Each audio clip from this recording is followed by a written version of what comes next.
మూర్తులు నమ్మకంతో నీకు అవమానాలు తప్పవు. కంఠాచార్యులుగా ఎంతో కాలంగా నిన్ను కలుపుకోవాలనుకుంటున్నా. ఒక్కసారి రాష్ట్రం ఏమీ మాట్లాడకుండానే వెళ్ళిపోతాడు. ఇంకా జరిగిన అవమానానికి ఎవరు మాత్రం కట్టుకోగలడు?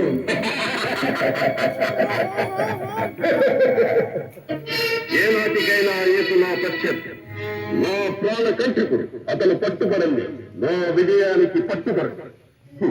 నువ్వు నాతో చేరకపోయినా కనీసం ఆ కరిఫా అనాథులు ఏసు పట్టు నా పట్టుదలకు ప్రాణం పోసి నా ప్రాణ ముద్దు అనిపిస్తుంది.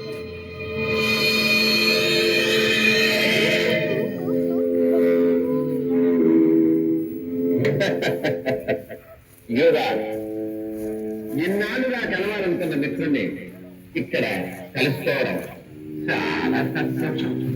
కాకుండా తిరిగే తోకి లాంటి వాడు ఈనాటికైనా మా కొమ్మ మీద వాళ్ళందుకు సంతోషం.